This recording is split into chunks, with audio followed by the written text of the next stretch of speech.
You are listening to Alex Nanlohi Podcast, to know the Lord and to make Him known.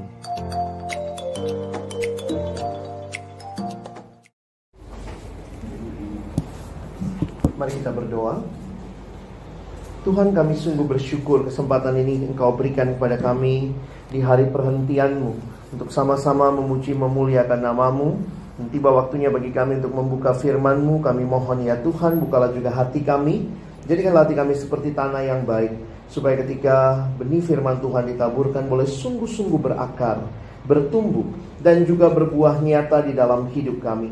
Berkati baik hamba-Mu yang menyampaikan, setiap kami yang mendengar. Tuhan, tolonglah kami semua, agar kami bukan hanya jadi pendengar-pendengar firman yang setia, tapi mampukan dengan kuasa dari Roh-Mu yang kudus, kami dimampukan menjadi pelaku-pelaku firman-Mu di dalam kehidupan kami. Bersabdalah ya Tuhan, kami umat-Mu sedia mendengarnya.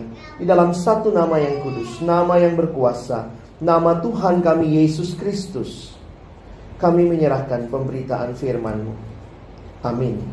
Silakan duduk.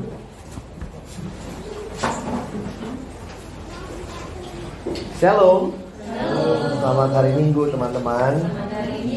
Kita bersyukur kesempatan ini Tuhan berikan buat kita. Dan hari ini kita akan melihat tema yang diberikan kepada kita.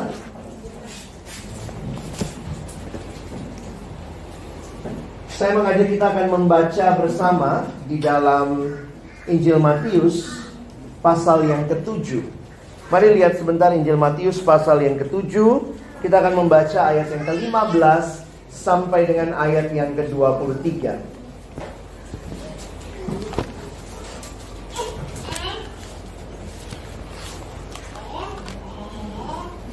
Injil Matius pasal yang ke-7. Kita akan membaca ayat yang ke-15 sampai dengan ayat yang ke-23. Mari kalau sudah menemukan kita membaca bergantian. Saya baca ayat 15, teman-teman baca ayat 16. Kita bergantian sampai ayat yang ke-23. Hal pengajaran sesat. Waspadalah terhadap nabi-nabi palsu yang datang kepadamu dengan menyamar seperti domba, tetapi sesungguhnya mereka adalah serigala yang buas. Dari buahnya kamu makan mereka. Datanglah orang memetik buah anggur dari semak duri atau buah dari pohon duri. Demikianlah setiap pohon yang baik menghasilkan buah yang baik, sedang pohon yang tidak baik menghasilkan buah yang tidak baik. Tidak mungkin pohon yang baik itu menghasilkan buah yang tidak baik, ataupun pohon yang tidak baik itu menghasilkan buah yang baik. Dan setiap pohon yang tidak menghasilkan buah yang baik pasti ditebang dan dibuang ke dalam api. Jadi dari buahnya lah kamu akan mengenal mereka. Bukan setiap orang yang berseru kepadaku, Tuhan, Tuhan, akan masuk ke dalam kerajaan sorga, melainkan dia yang melakukan kehendak Bapa-Ku yang di sorga. Pada hari banyak orang yang berseru kepadaku, Tuhan, Tuhan, bukankah kami berdua demi nama-Mu, dan mengusir setan demi nama-Mu, dan mengadakan mujizat demi nama-Mu juga? Pada waktu itulah aku akan berterus terang kepada mereka dan berkata, aku tidak pernah mengenal kamu. Enyahlah daripadaku, kamu sekalian pembuat kejahatan. Teman-teman, biasanya kalau ada barang yang asli, maka juga biasanya ada KW-nya. Wah, yang perempuan udah langsung tahu KW begitu ya. Kenapa ada orang senang barang KW? Karena mau kualitas atau mau penampilan seperti aslinya dengan harga yang jauh lebih murah. Jadi kadang-kadang kalau kita bicara tentang barang, baik yang palsu ataupun mungkin yang asli, KW pun ada tingkatannya ya. KW nomor berapa begitu ya. Dan ketika kita bicara juga hari ini, dari apa yang Yesus sampaikan, ada bahaya kepalsuan yang Tuhan ingatkan. Matius pasal 5 sampai Matius pasal yang ke-7 adalah khotbah di bukit. Kalau teman-teman perhatikan, dari pasal yang ke-5 Ketika ayat pertama kita lihat sebentar, ketika Yesus melihat orang banyak itu, naiklah ia ke atas bukit, dan setelah ia duduk datanglah murid-muridnya kepadanya. Jadi waktu KMSBS kemarin juga bagian ini yang dibahas. Apakah ini khotbah untuk murid atau ini khotbah untuk semua orang? Karena kalau lihat di sini kan semua orang juga ada nih. Orang banyak. Tetapi kalau kita lihat isinya, kita akan melihat ini adalah bagian khusus untuk para murid. Kenapa? Tuntutan yang Yesus berikan menunjukkan bahwa itu hanya mungkin dicapai atau dilakukan oleh orang yang sudah terlebih dahulu jadi murid. Karena itu kalau saudara teman-teman perhatikan, di dalam bagian ini Yesus memberikan pengajaran yang begitu banyak. Beberapa penafsir Alkitab mengkaitkan ini dengan karakter murid seperti apa yang Tuhan kehendaki. Lalu kemudian Tuhan menjelaskan bagaimana kehadirannya, kedatangannya menggenapkan hukum Taurat. Teman-teman bisa lihat itu di dalam pasal yang kelima, ayat 17 sampai yang ke bawahnya. Lalu kemudian Yesus memberikan pengajaran berkaitan dengan pasal 6. Hal memberi sedekah, hal berdoa, hal berpuasa, hal mengumpulkan harta, hal kekhawatiran. Pasal 7, hal menghakimi, hal yang kudus dan berharga, hal pengabulan doa, jalan yang benar, hal pengajaran sesat. Nah, itu bagian kita. Jadi ini merupakan peringatan pertama kalau kita perhatikan di dalam Injil Matius berkaitan dengan pengajar sesat. Nanti kita menemukan lagi di bagian pasal 24. Yesus juga bicara soal hati-hati dengan penyesat. Jadi karena itu saya ingin menempatkan konteks khotbah ini di tengah-tengah kita hidup saat ini. Apa sih yang harusnya juga kita waspadai? Ya, saya menyiapkan slide ini.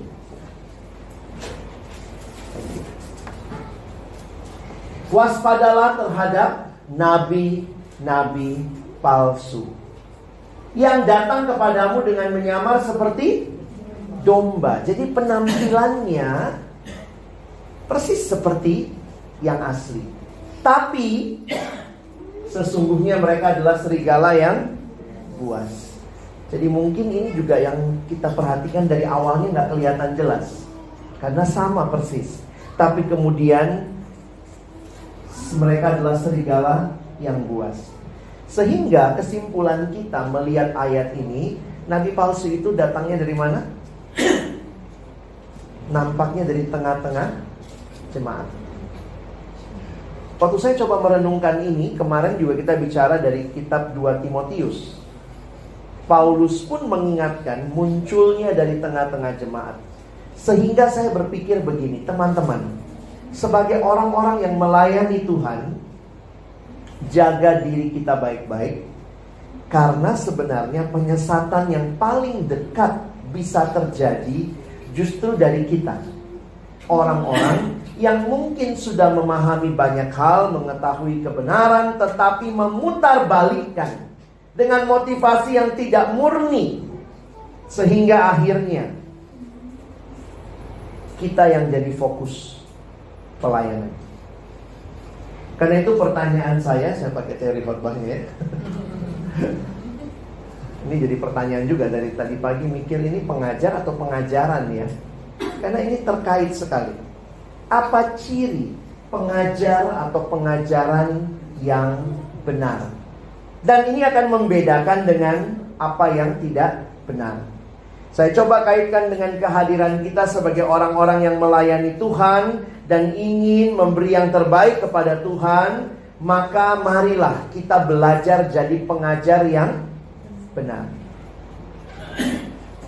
Di dalam bagian ini teman-teman lihat paragrafnya, ada berapa paragraf? Kalau Alkitab cetak kalian lihat ada 2 paragraf. Saya coba melihat 2 paragraf ini dan mencoba mengambil komplemennya dari situ, gitu ya. Ini kalau udah ketahuan teorinya udah bingung khotbahnya. Nanti harus mana subjeknya?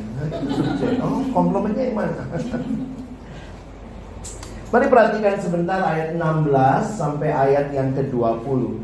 Sebenarnya unik sekali memperhatikan kenapa juga di banyak bagian Alkitab ini dijadikan satu paragraf sendiri. Karena teman-teman perhatikan ayat 16 diulang di ayat 20. Ya. Dari buahnya lah kamu akan mengenal mereka. Di tengah-tengahnya Yesus menceritakan, menggambarkan. Yesus itu banyak menggunakan ilustrasi yang sederhana. Dia menjelaskan, dapatkah orang memetik buah anggur dari semak duri atau pohon ara dari rumput duri? Demikianlah setiap pohon yang baik akan menghasilkan buah yang baik, sedang pohon yang tidak baik menghasilkan buah yang tidak baik. Dan inilah yang kita perhatikan. Tidak mungkin pohon yang baik menghasilkan buah yang tidak baik, ataupun demikian sebaliknya ya. Dan setiap pohon yang tidak menghasilkan buah yang baik pasti ditebang dan dibuang ke dalam api. Saya mencoba mengajak kita melihat dari penjelasan Yesus ini, apa yang sebenarnya Yesus sedang sampaikan. Ketika kita melihat bagaimana atau apa yang menjadi ciri pengajar yang benar, maka pengajar yang benar itu bisa diperhatikan dari relasinya dengan sesama. Dan ini yang saya coba tuliskan. Apa yang dia ajarkan itu mewujud nyata di dalam kehidupannya. Saya pikir ini satu bagian yang penting untuk kita perhatikan, bahwa kita kenal pohonnya dari apa yang jadi buahnya. Karena itu waktu kemarin membuat list hamba-hamba Tuhan yang kalian pikirkan, yang kalian anggap bagus khotbahnya, saya menarik juga memperhatikan teman-teman menggarisbawahi pentingnya hidupnya di luar daripada dia berkhotbah. Kehidupan yang bukan hanya menjelaskan dengan jelas firman Tuhan, tetapi kehidupan yang benar-benar menghidupi firman. Jadi pengajar yang benar atau pengajaran yang benar sebenarnya terkait dengan kehadiran kita dalam hidup sehari-hari. Jangan cuma kudus hari Minggu teman-teman. Jangan cuma kudus kalau lagi mau sampaikan firman. Kalau dapat tugas pelayanan tiba-tiba mendadak kudus. Saat teduh diperutin, bikin jadi 2 kali. Hari biasa dilewati 2 hari. Jadi banyak orang yang tiba-tiba mendadak kudus karena mau pelayanan. Saya melihat jaga diri kita baik-baik. Sebagai pengajar yang benar, pengajaranmu akan apa istilahnya ya? Akan dilegitimasi, akan diotorisasi oleh hidupmu. Dan inilah yang penting untuk teman-teman dan saya ingat sebagai orang-orang yang mengajar dengan pengajaran yang baik. Pengajaran yang baik juga lahir dalam hati yang murni, hati yang tulus, dan kemudian itu yang orang bisa lihat. Jadi bukan pura-pura ya. Saya ingat, ini ilustrasi. Tadi penjelasan firman ya. Ya, saya mungkin khotbahnya jadi 10 menit nih ya, ikutin teori kan. Saya ingat kalimat atau satu kesempatan ketika Kak Erik Sudarma, seringkali karena khotbahnya yang bagus, kata-katanya yang baik, dia bilang kalau dia pulang gereja, karena dia sekarang hamba Tuhan di satu gereja, semua orang akan salamin dia. Tapi dia katakan, semua akan bilang, "Pak, terima kasih ya, khotbahnya bagus. Pak, terima kasih, saya hari ini belajar banyak dari Bapak. Pak, terima kasih, tadi benar-benar menusuk hati saya." Tapi kemudian dia katakan, yang paling saya tunggu adalah ketika istri saya datang, lewat dan salamin saya di hari Minggu itu, dan berkata, "Terima kasih Papi, khotbahnya." Mami lihat itu dalam hidup Papi sehari-hari. Khotbah yang bagus bukan kata-kata yang indah saja, tetapi betul-betul mewujud nyata di dalam hidup sehari-hari. Setiap kali saya ingat kalimat itu, saya terharu. Terima kasih Papi untuk khotbahnya. Mami lihat itu dalam hidup Papi sehari-hari. Jangan menjadi orang yang cuma jual obat, teman-teman. Jual obat itu ya kayak kemarin ya, bilang ini obat penumbuh rambut, yang jual botak. Kayak filmnya Dono Indro Kasino zaman dulu ya. Begitu dia jual obat atau angin terbang, wah ternyata dia pakai wig, ketutupan begitu. Pengajaran yang benar, pengajar yang benar, hidupnya menyatu dengan firman yang dia sampaikan. Sehingga Yesus berkata, dari buahnya kau tahu ini pohon apa. Kalau buahnya jelek, ini pohon yang jelek. Kalau buahnya baik, ini pohon yang baik. Yang kedua, paragraf kedua, Yesus bicara lagi, hal ini bukan setiap orang yang berseru kepadaku Tuhan, Tuhan, yang akan masuk ke dalam kerajaan sorga, melainkan dia yang melakukan kehendak Bapakku yang di sorga. Teman-teman, apakah Yesus mengajarkan bahwa keselamatan itu karena melakukan? Saya pikir tidak. Ketika Yesus bicara tentang pengajar yang palsu, dia mengatakan waspadalah, buka matamu lebar-lebar. Maka dia mengingatkan mereka bahwa orang-orang seperti itu mungkin ada di sekitar jemaat, di sekitar para murid, dan bahkan, perhatikan, kalau nyebut Tuhan itu Tuhan, berarti mereka murid dong. Tapi lihat lagi, mereka bernubuat demi namanya, mengusir setan demi namamu, mengadakan banyak mujizat demi namamu juga. Ini jadi pertanyaan bagi saya. Lalu orang-orang seperti ini yang melayani, yang begitu rupa memberi diri, bahkan sedang mengusir setan begitu ya. Tapi kalimat Yesus, aku gak kenal kamu. Paling sedih gitu ya, kita ngerasa dikenal orang itu, terus orang itu gak kenal. Pernah gak gitu salaman, halo, apa kabar? Siapa ya? Itu sedih banget itu ya. Perasaan kayak waduh. Saya makanya udah gak mau SKSD ya. Pertama, saya makin tua, ketemu mahasiswa makin banyak, ketemu alumni makin banyak. Saya mulai jarang tanya nama. Kenapa? Kalau saya tanya nama pun berusaha ingat, nggak gampang ingetnya gitu ya.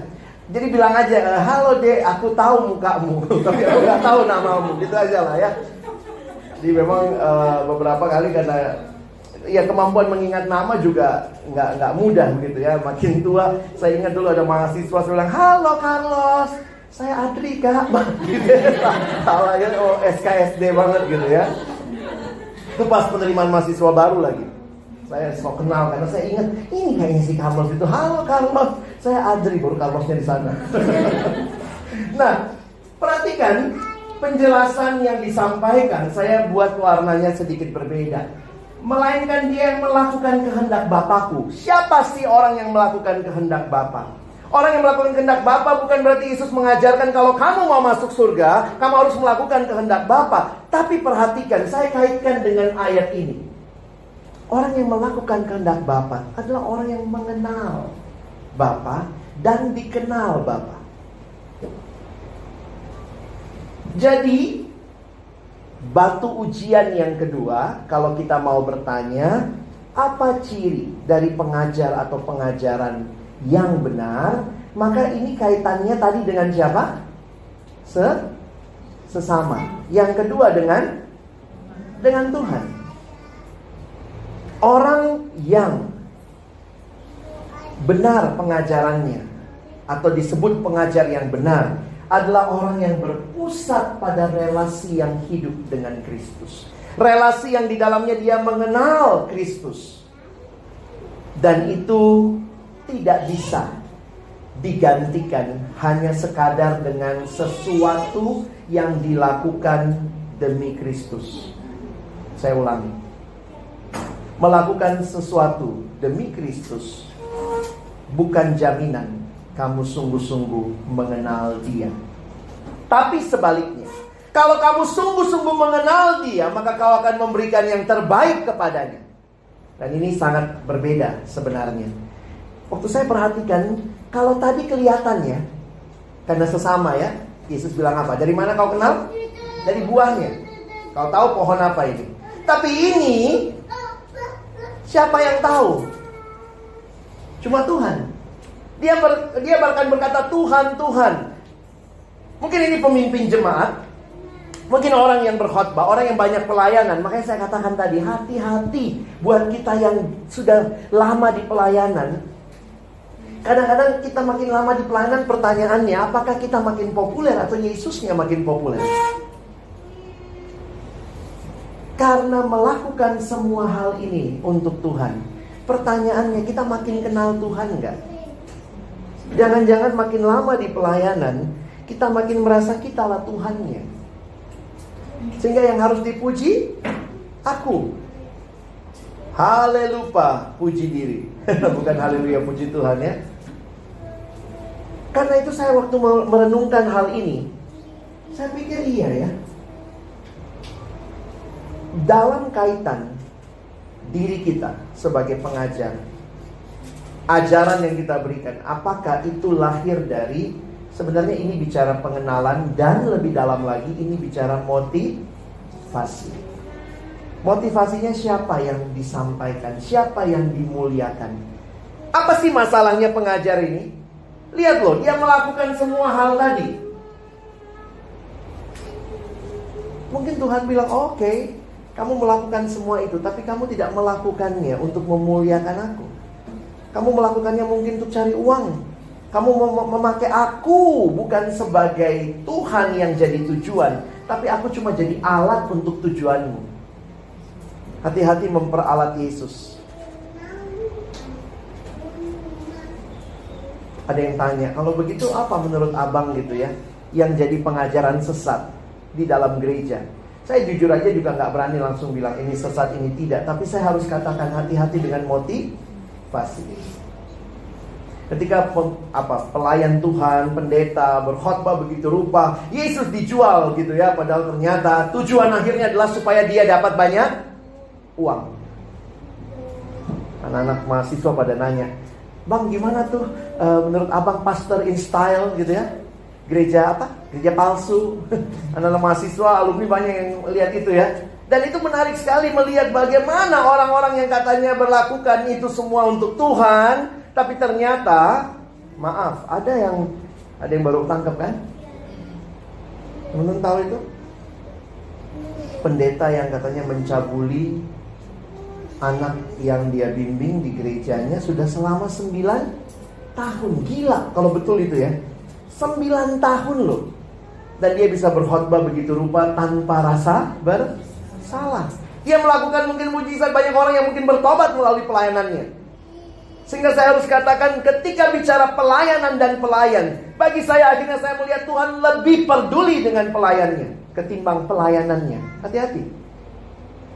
Bisa jadi pelayanan kita mempertobatkan orang, itu cara Tuhan. Tapi ketika kita sendiri pada akhirnya tidak dikenal Tuhan, sedih banget. Saya makin mengerti ini, makin takut berkhotbah, makin takut melayani. Karena tanpa sadar, bisa jadi aku jadi pusat, bukan Tuhan.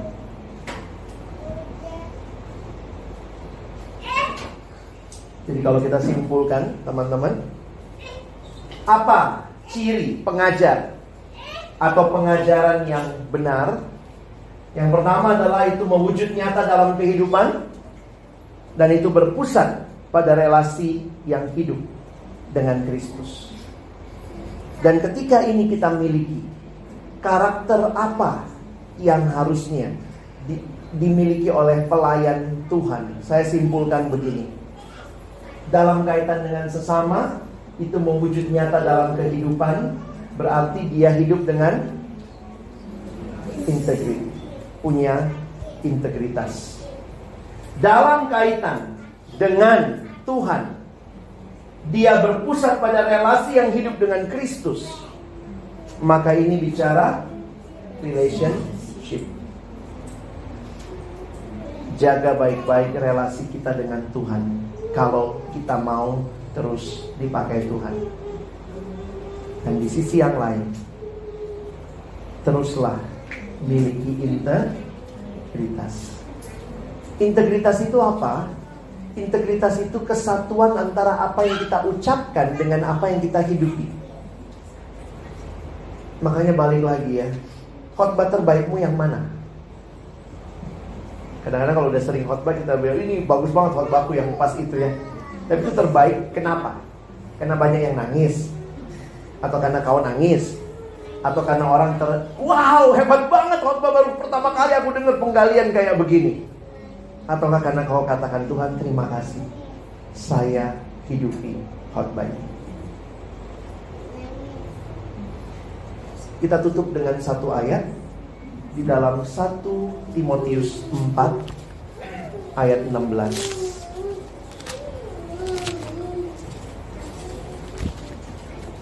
1 Timotius 4 ayat 16. Lihat judulnya. Apa? Tugas Timotius dalam menghadapi pengajaran sesat. Perhatikan ayat 16 sebagai kesimpulan perikop ini. Lihat kalimat Paulus bagi Timotius. Kita baca 1, 2, ya.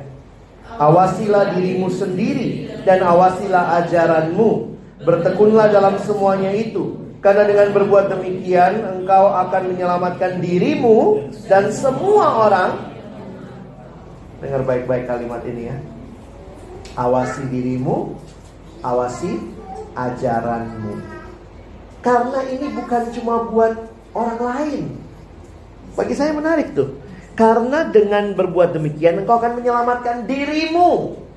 Maksudnya engkau akan menghidupi hidup yang benar-benar menyatu, yang bukan melihat ini cuman performance.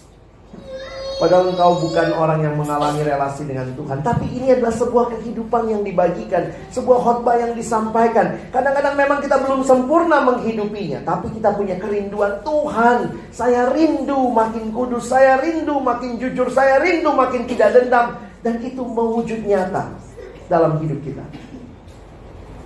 Karena itu banyak pengkhotbah bilang, preach the gospel first to yourself before you preach to others. Khotbahkan khotbahmu itu pertama-tama buat dirimu sebelum engkau khotbahkan kepada orang lain. Itu prinsip ekspositori kemarin. Yang pertama-tama diterapkan Roh Kudus kepada diri sang pengkhotbah. Baca lagi kemarin itu ya. Lalu kemudian juga disampaikan kepada orang lain. Saya tidak mau pulang kita dari sini hanya dapat teknik, hanya dapat cara, hanya dapat sistematika, tapi kita pulang dengan betul-betul menjadi pengajar-pengajar yang benar. Karena kita punya integritas, kita punya relasi. Paulus ingatkan kepada Timotius dua hal ini. Pertama, kalau teman-teman perhatikan, awasilah dirimu sendiri. Jadi ini berarti awasi hidupmu. Dulu ini tema ulang tahun Perkantas Nasional ke-25. Dulu ada bajunya gitu keluar ya. Awasi dirimu, awasi ajaranmu. Awasi diri itu berkaitan dengan hidup baik. Kita harus hidup baik, dilihat orang baik karena memang kita baik. Dialami dan dihidupi. Hidup yang awasi hidup dirimu sendiri itu kaitan hidup baik. Sementara awasi ajaranmu itu kaitan hidup benar. Jadi orang Kristen harus punya dua hidup ini. Hidup yang baik dan hidup yang benar. Dan ini menyatu. Kalau dia hidupnya benar, berarti ajarannya benar, maka dia akan keluar dalam perilakunya. Nah, ini kesimpulan terakhir saya. Pentingnya kesatuan kata dan laku. Integritas yang lahir dari relasi yang hidup dengan Kristus. Sehingga gagasan lengkap saya pagi ini. Apa ciri pengajar yang benar? Apa ciri pengajaran yang benar? Pengajaran yang benar adalah pengajaran yang lahir, yang punya integritas, yang lahir dari relasi yang hidup dengan Kristus. Pertanyaannya, apakah kita memiliki hal ini? Mari kita jawab bukan hanya hari ini, tapi jawablah dalam kesetiaan, terus melayani Tuhan dengan penuh integritas dan penuh relasi yang hidup dengan Tuhan. Amin. Mari kita berdoa.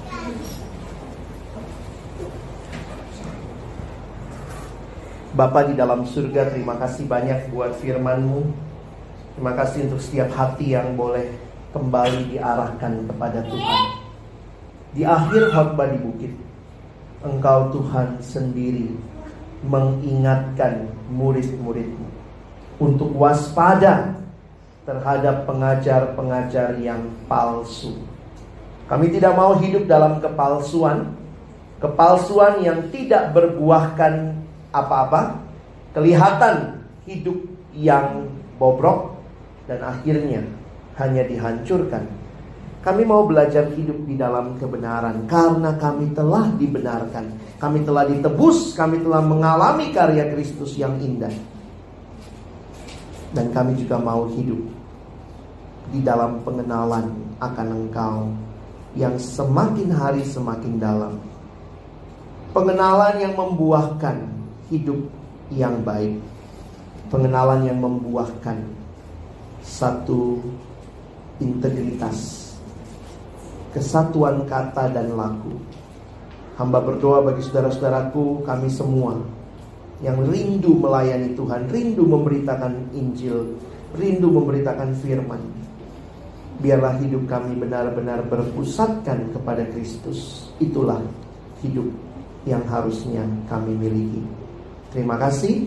Tolong kami bukan cuma jadi pendengar firman, mampukan kami jadi pelaku firman-Mu. Dalam nama Yesus kami berdoa. Amin.